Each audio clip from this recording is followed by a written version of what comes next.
Hi, I'm Mike Thompson. It's been about an entire year now since I started my most recent hobby. As you know, I've got dozens of them, but this one's rather interesting. We'll see how it turned out. Instead of just beer, I tried a wine. This one, in fact, happens to be a Shiraz because Shiraz is my favorite type of wine. So let's give it a shot here.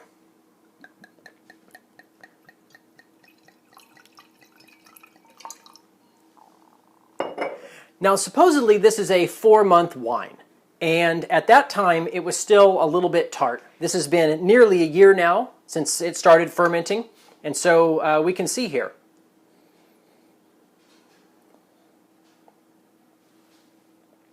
Well, it smells pretty good.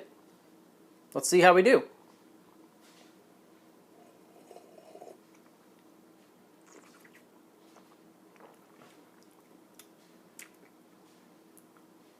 Now it's definitely slightly more acidic and slightly less body than a traditional Shiraz has. Now, these terms, I do not pretend at all to be a wine connoisseur.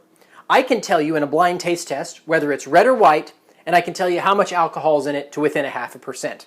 That's about the extent of my knowledge. Although, I've learned an awful lot from this book, Wine Folly, by Madeleine Paquette and Justin Hammack. This one is the Magnum edition.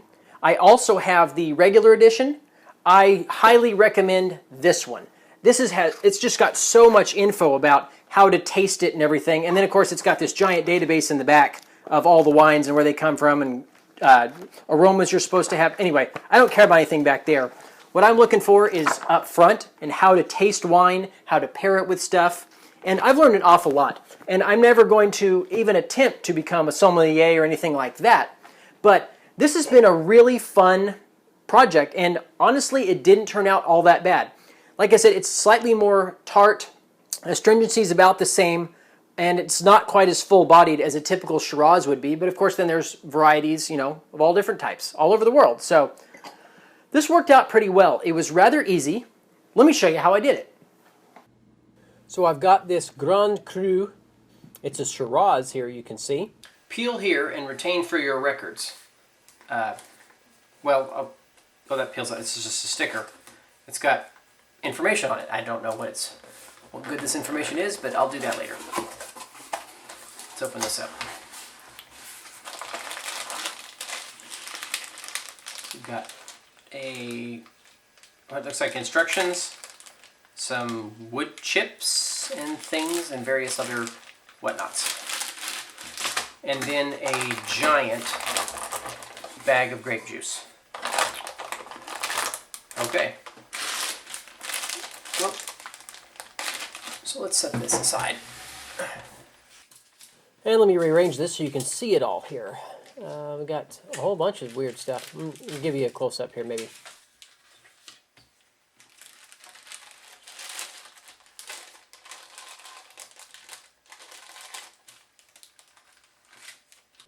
So here's the instructions as to what is included there. You can see on the additive section.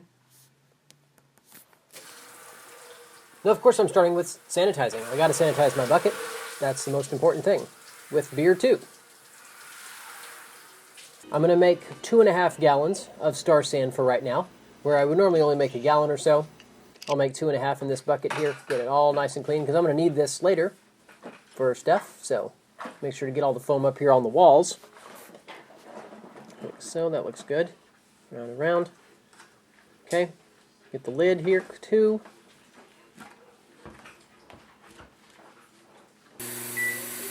Now my assistant's got a cup of water. All right, and we're going to pour the wood chips in and let them soak for a bit. Well, a lot bit actually. There we go.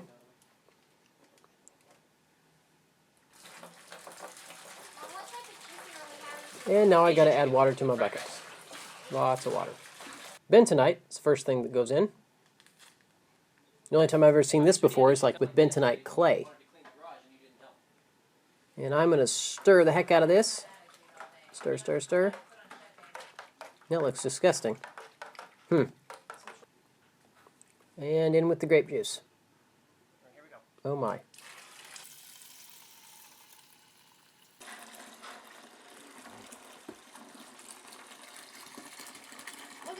purple foam.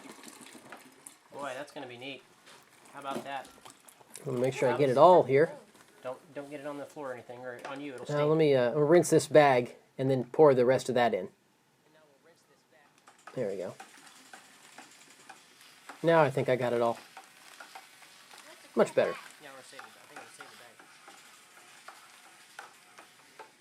the bag. And more water to top this thing off.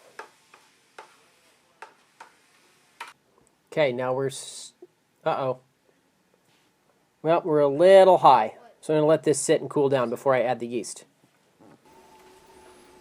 Alright, put the wood chips in. Cap that off for a bit. Alright, check my original gravity here now that I've got my temperature under control. 1.092 at 77 degrees. And now it's time for the yeast. Can't add the yeast too hot. The instructions are pretty specific on this one. Just like on beer. So just sprinkle it around the surface here. And like so. Well, it's finally bottling day. The instructions say it's on about day 28. However, things happened. I got bored. I didn't want to do it. So I think it's day 41 now.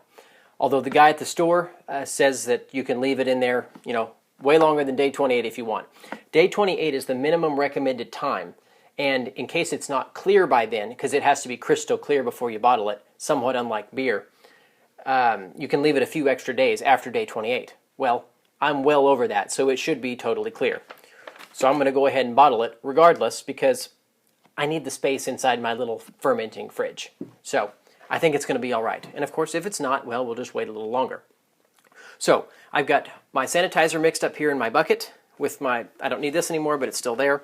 In here I've got my lid. I had a strainer because I had to scoop out all the foam.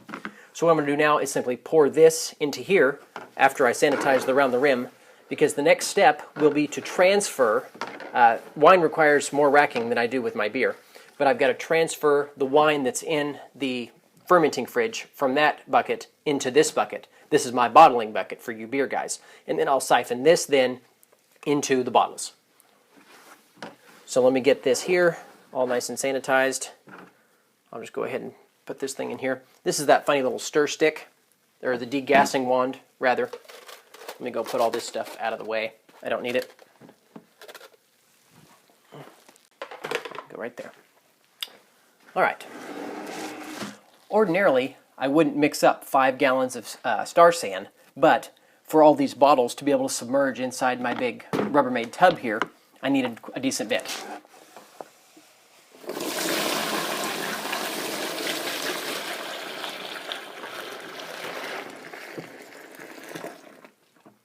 Okay, nice and foamy. Make sure this is all good here. All right, I'll get my lid out here, and I'll just let this sit for a bit. Out of the way. Over here. All right, let me get this tub out of the way. So, a few other things that I had to get for today were a bunch of corks. There happened to be 100 here. This wine kit was enough to make 30 bottles. Well, you can't buy 30 bottles, so I had to buy 36 bottles. Corks, unfortunately, come in either 25s or 100s, so I had to get the 100. Of course, now this gives me an excuse to make more wine, so that's not all that bad. Got some nice little silver sleeves here to finish it off because I want this to look professional. And I've got my hand corker here. I'm certainly hoping that this is much easier than the wing capper for beer, because if it's not, we're going to have some broken bottles and I'm going to have some serious sore muscles. And if this doesn't work, obviously then I'm going to trade up to the floor style corker, but we'll see. Put that back in the bag for now and get all that out of my way. So what I'm going to go ahead and do is start sanitizing all of my bottles. I'll just do 12 at a time. Turns out there are a lot of different kinds of wine bottles. This is the Burgundy style, which is appropriate for the Shiraz that I'm making. So, part of the reason that my wine has set in the little fridge for 41 days is because the local store didn't have the right style of bottles. And I didn't know at the time, but they didn't arrive quite as quickly as I would hoped. And then 4th of July got in the way. There was some other various things, where I just simply didn't feel like doing anything wine related. And so here I am now on day 41, bottling my wine. Put that under there. All right, so I'm going to get 12 in here. So now the next step is to go get the bucket of wine out of the fridge and transfer it from that bucket into this bucket. All right, well, it's open. It smells pretty good. We've got a little bit here. First test. Let's see what we got. Oh, wow. Okay. Well, for a day 41 wine, that's not half bad. Now, I don't pretend to be a connoisseur of any kind. I'm just as happy drinking something cheap versus something expensive, but I really like that. And that's what's important, right? So I think with a little bit of aging, and by Christmas time, another 5 months from now, this will be excellent. Mrs., what do you think? Okay. She likes it. So I think this is going to be excellent by Christmas time. So, like I mentioned, next step is to transfer all this into my freshly sanitized bucket. I'll run it over here onto the floor. And, oh shoot, I didn't sanitize my siphon yet. Let me go get that. So, I've got my siphon hose clipped here, and I've got this all the way in the bottom of the bucket because I do not want to aerate it at this point. So, that's going to go on the floor, and we're going to get a siphon going. I'll put my instructions back there. And the instructions say not to disturb the tube that's at the bottom of this. I don't know if you call it tube when it's wine, but for you beer guys, you know what I'm talking about. All right, and there it goes. I'm going to set that way, and I'll show you what this looks like.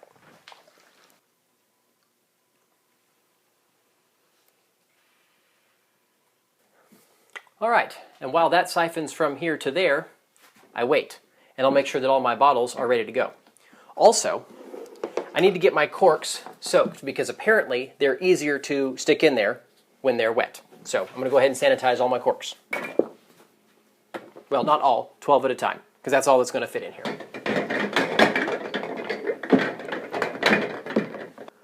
All right, so now I've got a little over 5 gallons of Shiraz in this bucket. So what I'm going to do now is siphon it all into the bottles. I haven't thought about how I'm going to do that without making a giant mess. My wife's standing right there, by the way, giving me this look like, don't you dare stain any of my crap. So,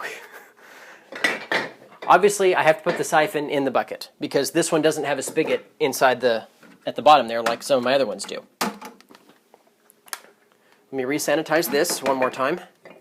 I just rinsed everything out.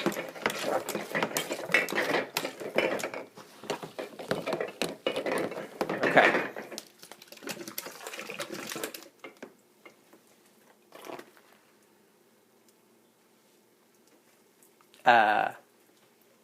It's not that bad.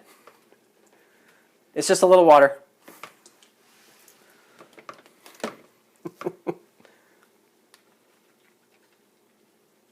I really do need a dedicated space for this. Yes, and she agrees. All right, so this is going to go in here. All the way down there like so. Then, obviously I have to get my bottling wand out of the kegerator zone to attach to here. And there's a pretty good chance that's not going to fit. Well, I couldn't find the hose, so I had to dip into my stash of hose. Or tubing, rather. And now that Ollie is awake from his nap, Alex is inside. Please just disregard any weird sounds that you hear from here on out, because I can't possibly stop, really, now that I've started. I was hoping I would have enough time, but alas, I didn't. Before I do this, I'm going to go ahead and go change shirts. All right, I got my assistant here. He's sanitizing his hands. I've got my appropriate shirt on so that if something does happen, it won't really be noticeable. What, you don't have one of these? I got it. All right, let's do this. Bottle me. All right, Okay. here we go. First wine bottle. How's it going? Good so far? So far. All right. Just pay close attention. It's hard to see. It's a little harder to see than the beer bottles, but not too. I mean, those are dark brown. These are dark green. Shouldn't matter too much.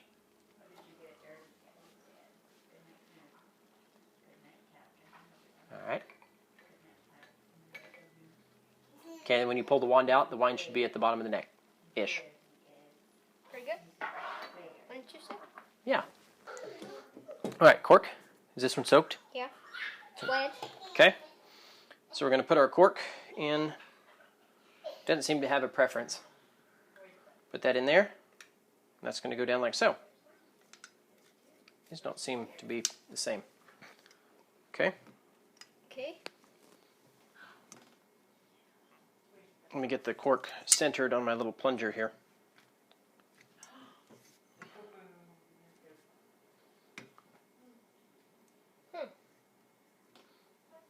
There it goes.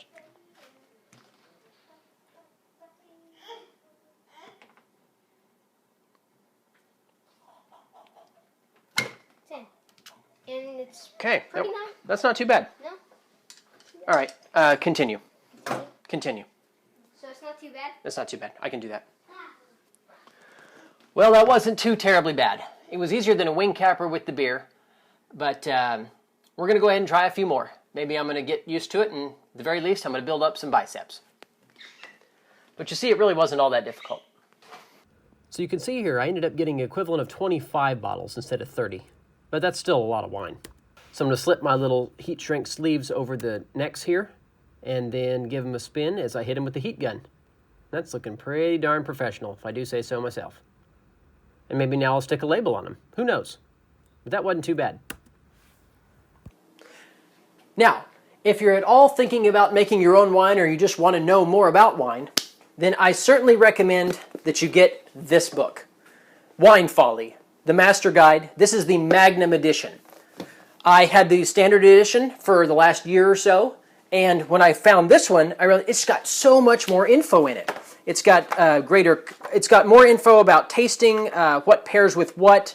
It's just got a lot better graphics. It's got a really nice color chart that I like here up front, and then it's got a whole lot more wines listed here in the back, and every detail you could possibly want about them.